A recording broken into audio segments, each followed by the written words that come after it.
We're going to talk about dating and texting etiquette. What should and shouldn't be said via text message. We tend to say and do things we would probably never say or do if we were face to face. This is complicated and even impacted dating relationships as to who asks who out. So here's your how-to on texting etiquette with Cristina Pineda, co-founder of Matchmakers in the City, an old school matchmaking company. Welcome to the show, Cristina. Thanks, Timmery. Great to be here. Let's go ahead and dive in. Here's the first rule that you sent me about texting and dating. And I think it's so important because we're in the midst where we don't know the art of the chase anymore or how to be chased in a relationship. And we're texting and communicating when we should and shouldn't be. So number one rule, what should people do after a first date?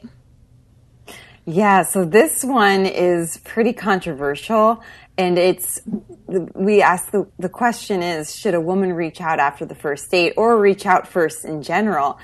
Alessandra, actually, my sister and co-founder of Matchmakers in the City, posted this question on her Instagram, and she got a lot of responses from women saying things like, life is too short, I should be able to reach out when I want to a man. And I hear from a lot of women who I date coach that they don't want to be fake. They want to be able to say what's on their mind and not play games. But there are other ways of showing interest without texting him the next day. The reason why it is women should not text or reach out after the first date is because it comes off too strong, and you want the man to be in the driver's seat and pursuing the relationship. Otherwise, they lose interest and become passive. This is hard for us strong-willed women to hear because we are used to just doing everything during the day and being so productive and efficient that we want to be able to do that in our love lives too. But it's starkly different. That's why we say switch off your daytime switch when you're thinking about dating and flip on the nighttime switch where you let the man lead and let that femininity and more just relaxed way about you come out. Alessandra responded to these Instagram people reaching out to her saying that she's all for expressing yourself as a woman, but from 9 years of the professional matchmaking experience that we've had, she's seen that women reaching out just doesn't work. And this is part of the way that we're seeing things in our culture, which is very relativistic, and Timmery talked about relativism a few days ago, that relativism doesn't even work in dating. Men are wired in a certain way and women are wired in a different way. And unless we understand this in dating, it makes things very complicated, and you're probably going to have a lot more heartbreak along the way. So we have to recognize the bottom line. Men and women are different. And this matters in terms of how we interact in dating relationships.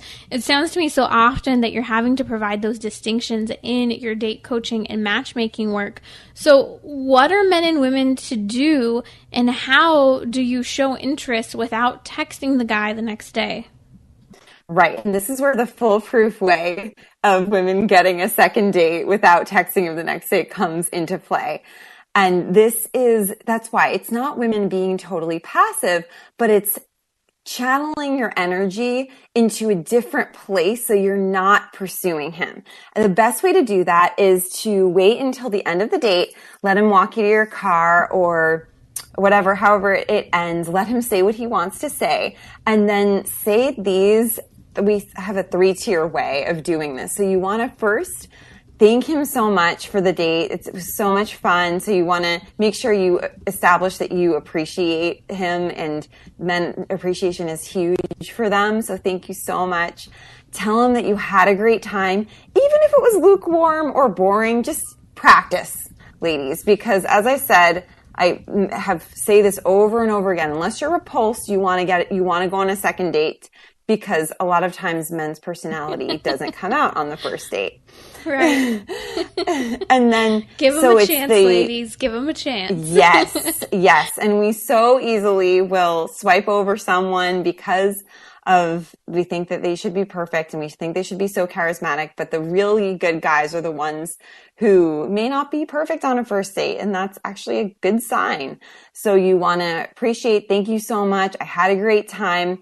Then you want to give him the clincher. I would love to do this again. Let me know. Those 3 words will win you the second date if it's meant to be. If it's not meant to be, then he knows that it's the ball's in his court.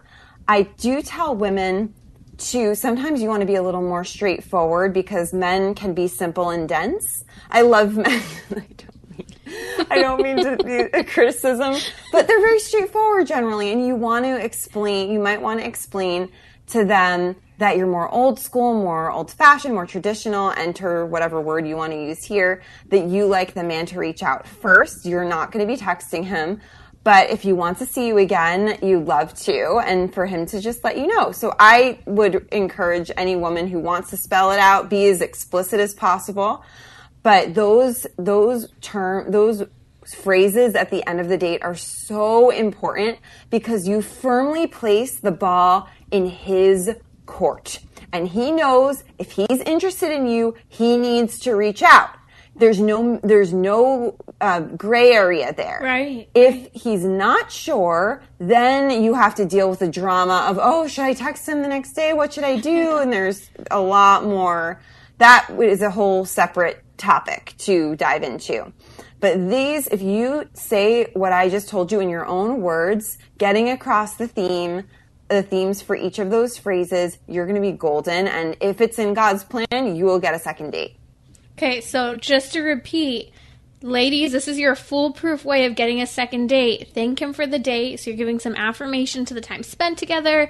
Tell him you had a great time. Perhaps maybe even highlighting a key thing you enjoyed. That way you're not necessarily faking it. And then 3, let them know, I would love to do this again. You let me know. That way the ball's clearly in their court. You've made your move without being the one who's hunting, but being hunted instead. Mm-hmm. That's said beautifully, Timmery. Okay, so let's play a little bit more into the male-female dynamic and also some general guidelines for texting. First, I have to touch on this because you posted a couple weeks ago on your Instagram story. You admitted that you actually had to train your own husband while dating with some texting etiquette. So do tell. Yes, he was great. But my husband, like a lot of men, he's more of the 80% of men who are less communicative than 20% of men are a lot more communicative and will be texting all the time. 80%ers are the guys who maybe will check in with each other every month. How are the kids? How's your job? Good, great.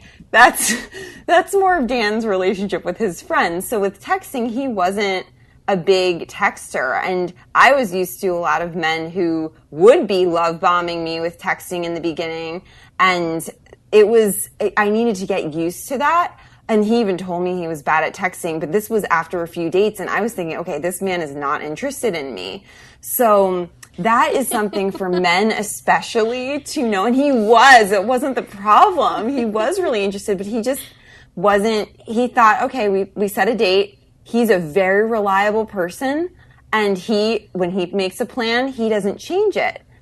And for me, though, I would get nervous. I was thinking, I didn't hear from him. Is this plan still happening? And for him, it was. But that's why men, if you tend to be more of the Dan 80%er guy, make sure that you are texting enough so that she knows that you're still alive.